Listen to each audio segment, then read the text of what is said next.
밀도 구하는 공식은 되게 간단해요. 어렵지도 않아요. 너희들 쉽게 외울 수 있을 건데 우선 정답을 먼저 써드리면 밀도 구하는 공식 부피분의 질량이에요. 자, 보이지는 않지만 이 밀도 밑에 뭐가 생략되어 있는 거라고 얘기했지?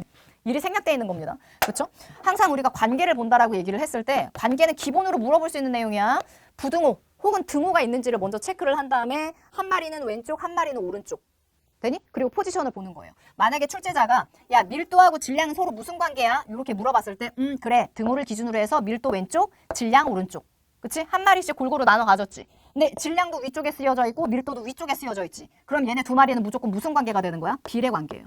그냥 공식처럼 외워 얘들아. 그 다음에 부피는 아래쪽에 쓰여져 있는데 밀도는 위에 쓰여져 있지. 그럼 출제자가 물어봐. 밀도하고 부피는 서로 무슨 관계냐? 그럼 얘네들은 그래 한 마리는 위에 쓰여져 있는데 한 마리는 아래쪽에 쓰여져 있잖아. 이런 경우는 우리가 반비례 관계라고 얘기해요. 근데 이걸 니네가 외운다고. 밀도와 질량은 비례 관계 비례. 그냥 밀도하고 부피는 반비례 이렇게 외운다고. 공식을 알면 포지션 확인해서 비례인지 반비례인지 그냥 자연빵으로 나오잖아. 그치? 이걸 따로 외우지 말란 얘기예요. 알겠죠? 자, 그럼 이게 무슨 말이냐? 질량이 커? 그럼 밀도 같이 커지는 거예요. 질량이 작아? 밀도는 같이 작아져. 왜? 비례 관계니까 같은 양상으로 올라가고 같은 양상으로 떨어져요. 자, 그럼 이제 부피하고 밀도는 반비례지. 부피가 커? 그럼 밀도는 떨어져요. 부피가 작아? 그럼 밀도는 커지는 거야, 얘들아. 질량의 단위가 뭐가 있을까? 응? 이거 처음 보진 않지. 우리 1학년 때 했으니까. 그람 단위 혹은 킬로그램 단위 이런 단위가 있어요. 그쵸? 그 다음에 부피 단위는 뭐가 있을까? 이거 설명해주고 지울 건데 한번 듣고 안 듣고 차이 굉장히 크게 날 겁니다. 면적과 부피를 너희들이 구분할 수 있어야 돼. 면적은요. 너희들 수학 시간에 공식 암기했었던 거 한번 기억을 좀 더듬어 봐. 면적은 넓이야, 넓이 얘들아. 알겠지? 얘네들은 2D로 표현할 수 있고 부피 같은 경우는 3D로 표현하는 게 가능해요. 자, 이게 칠판에다 붙여놓고 눈을 감고 여기를 이렇게 더듬어 봐. 그러면 너희들이 여기 안에 뭔가가 있다라는 걸 알아차리기가 쉽지가 않단 말이야. 왜? 입체가 아니잖아, 지금. 차지하는 공간이 거의 없죠. 하지만 면적은 계산할 수 있죠. 어떻게? 가로 곱하기 세로. 이게 면적이라고. 2D예요, 2D. 되니? 근데 3D 같은 경우에는 부피 얘기하는 거죠. 차지하는 공간을 우리가 부피라고 얘기를 하는데 이렇게 똘똘똘똘 말아놓은 상태에서 칠판에다 붙여. 그리고 눈을 감은 상태에서 여기를 더듬어 보게 되면 어때? 여기 뭔가 볼록한 게 이렇게 튀어나온 게 있는데요, 쌤? 그럼 차지하는 공간이 이만큼 있다는 얘기지. 그치? 이게 입체라는 얘기야. 내가 하려는 얘기는 뭐냐면 지금 여기에 사각형이 있어요. 면적 얘기하는 거죠? 얘 구할 때 어떻게 구해? 가로 곱하기 세로를 하잖아, 니네가. 여기가 1m, 여기가 1m라고 가정을 해보자. 그럼 얘네들의 면적, 넓이는 어떻게 계산해? 가로 곱하기 세로니까 1 곱하기 1은 1이죠. 미터 곱하기 미터니까 미터 제곱이지. 이거는 면적 단위야, 얘들아. 오케이? 근데 부피는 뭐라고 얘기했어? 3D라며. 그러면 그림이 이런 스타일로 그려지면 안 되지. 응? 입체로 그려야지. 그림이 이렇게 바뀝니다. 그러면 공식도 바뀌어. 가로 곱하기 세로 곱하기 높이. 1m, 1m, 1m였다라고 가정을 해보자. 그치? 부피 구하는 공식 어떻게 돼요? 가로, 세로, 높이 다 곱해야 되지? 1, 1, 1 곱하나 마나 1이고. 미터를 이번에는 몇 번 곱하냐? 3번. 이게 부피 단위야, 얘들아. 부피 단위라고. 설명이 좀 길었지? 그러니까 내가 하려는 얘기는 부피 단위에는 미터 세제곱만 들어가냐? 그게 아니죠.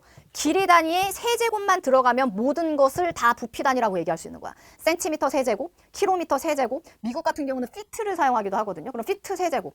선생님 요즘에 허리둘레 열심히 재고 있어요. 몇 인치인지. 그치? 그럼 인치 세제곱 다 가능해요. 길이 단위에 세제곱만 들어가면 우리가 다 부피 단위라고 얘기할 수 있습니다. 이 얘기를 해주는 이유. 밀도 단위를 물어봐서 그래요. 그럼 밀도 단위는 부피분의 질량이라고 하는 공식을 가지고 있기 때문에 결국에는 위쪽 자리에는 그람이나 혹은 킬로그램이 들어가면 되고 아래쪽 자리에는 뭐 미터 세제곱이나 세제곱 센티미터 세제곱 센티미터가 들어가거나 오케이? 둘 중에 하나 응? 뭐 또 뭘로 해볼까? 이런 식으로도 써줄 수 있고 그람, 퍼, 센티미터, 세제곱 이렇게도 써줄 수 있고 어떻게 조립하느냐에 따라서 결국엔 다 밀도 단위가 되는 거예요. 근데 이것도 그냥 암기하는 애들이 있어. 그래서 내가 설명해 주는 거야. 그러니까 위쪽 자리는 킬로그램 단위가 들어가 있고 아래쪽 자리에는 부피 단위가 들어가 있기만 하면 우리가 그것들을 다 무슨 단위라고 얘기할 수 있는 거야? 밀도 단위다라고 표현할 수 있어요.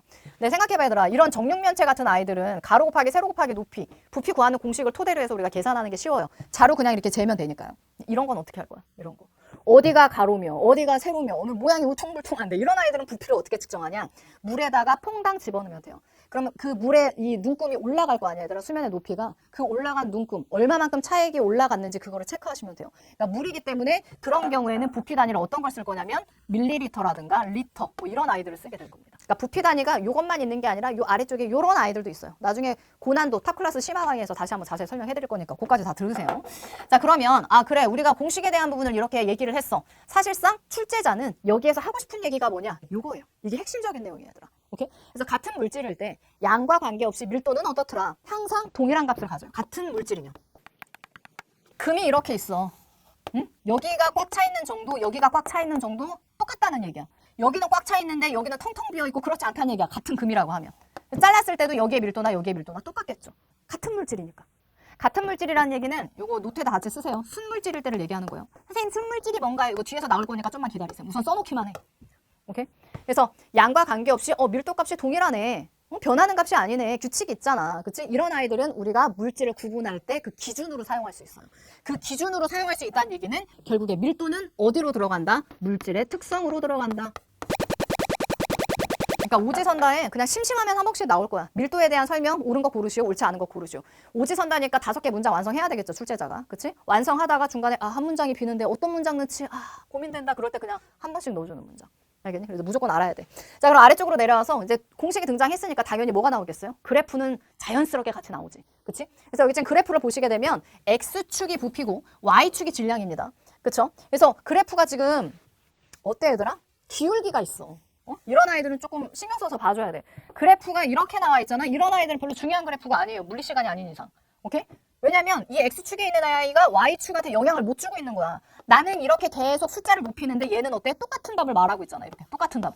그치? 영향을 못 주는 거죠. 이런 아이들은 별로 중요하지 않습니다. 화학에서. 근데 얘는 어때?